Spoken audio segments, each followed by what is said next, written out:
हम मीनू झा गोर लगै छी समस्त मिथिलावासीके। एकटा समदाउन लऽ कऽ उपस्थित छी। सङ्ग दऽ रहल यऽ श्रीमती ललिता झा। कोशिश करै छी सभ गोटेके नीक लागै। धन्यवाद। जय मिथिला, जय मैथिली। 12 बरख के हमरो मरिया, हमरो मरिया, तेरा बरख लेने जाय, तेरा बरख लेने जाय।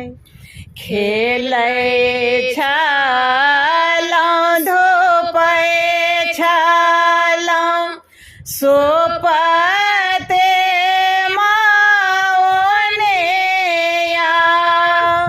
सोपते माओनेया, आचाके में आबे गेल कहार। सोपते माओनेया, आचर तर झाँपल, आचर तर झाँपल, से तारो से गेले मोर झाय, से तारो से गेले मोर झाय।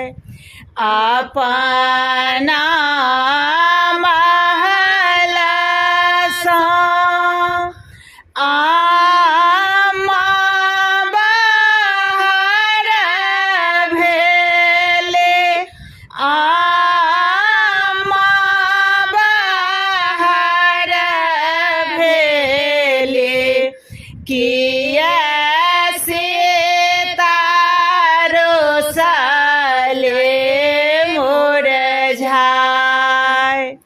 खेलै छलहुँ, धोपै छलहुँ, सोपते माओनेया, सोपते माओनेया,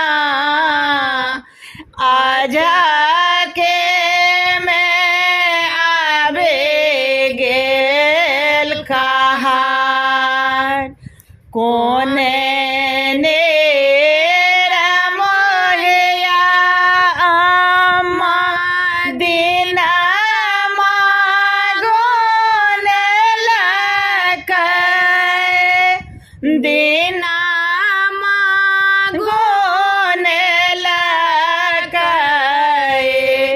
कोने नेरा मोहिया नेने जाय, कोने नेरा मोहिया अम्मा दिनमा नीलेलकै,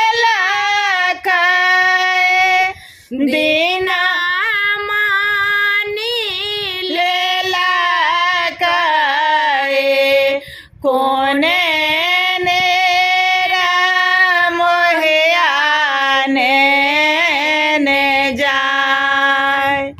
पंडित नेरा मोहिया रामा दिनमा गुनलकै, दिनमा गुनलकै, ससुर नेरा मोहिया नेने जाय। बाबा ने